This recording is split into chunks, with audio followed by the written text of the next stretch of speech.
And then I was like, here's something about photographs, here's something about digital cameras and Tokyo photography. Thanks. Now I'm interested in GitHub and Obsidian. I'm super glad to hear that. Thank you for saying that, Katuno. I think that that's a big part of this whole stream, is to get more people interested in kind of like what the growth potential is with these technologies, and really help people just finish more projects and stuff like that. I'm a huge creative coder type person.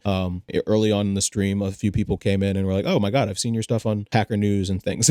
And I do publish a lot of my stuff there. I have been posting there recently because Hacker News really, I actually want to talk about this for a second. Hacker News is like interesting because Hacker News hates videos. Like video format on Hacker News just doesn't do well. So like I had to like decide between like with the like kind of growth process of like what I want to take this stream down and stuff like that. I had to be like, okay, well, obviously streaming is video. Like what you're seeing right now is me literally talking in my bedroom. But being able to convert that down into writing takes work and effort to turn it like into blog posts and stuff like that. So I kind of needed to make a decision where I was like, oh, am I going to stick more with like video or writing? Hacker News is great. Don't get me wrong. I think Hacker News is like if we look at the stuff that's on the top of Hacker News right now, I promise you that there's going to be there's going to be a lot of articles that I'm just going to want to click. Like Hacker News just absolutely crushes it with like cool stuff. Like, you know, Forge going public, YubiKey, you know, just like this is where all programmers go to hang out. When people wonder where programmers are hanging out, it's always here. Yeah, there's always something cool on Hacker News.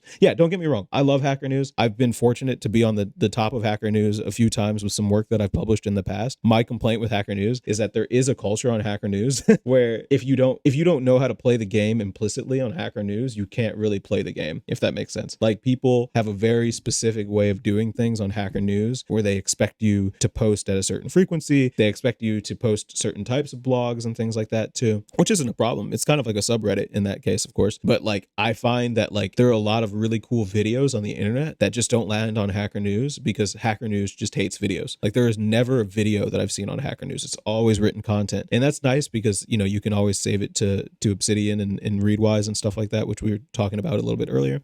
But it's also a little bit like, damn, I would really love to be able to to like watch a video from Hacker News, but you will never see a YouTube link on Hacker News, which is crazy. Like you might see videos within blogs, but you will never like see just a video, which I find to be pretty interesting. Hacker News is pretty scary. Yeah, Hacker News. Yeah, Hacker News is like it's very dense. I think the stuff that you see on Hacker News, it's very, you kind of have to like go all or nothing on Hacker News for a while. And I think that Hacker News has really nailed the staying niche market while also being very on top of the tech game, which is pretty interesting, right? Because like tech moves very quickly in the real world and there's a lot of different stakeholders. So for Hacker News to maintain an ethos of culture around new technology, but without becoming super cringe, basically, where a lot of stuff that you might see on Hacker News wouldn't just like immediately just fall into drivel. I think it's drivel.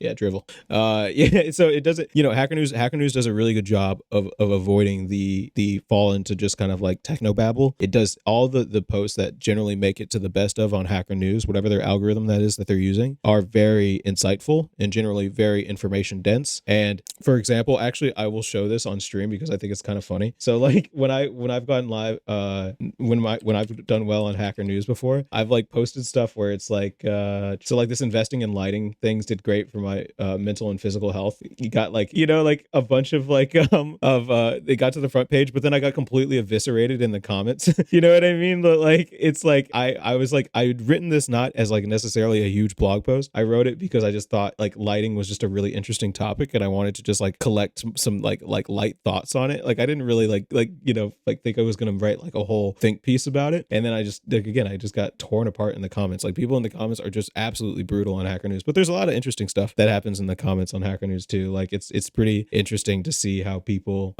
kind of like, you know, like even like just writing about like King George and Nicholas and stuff like that. Like it's really interesting to see what goes on Hacker News and what works and what doesn't work.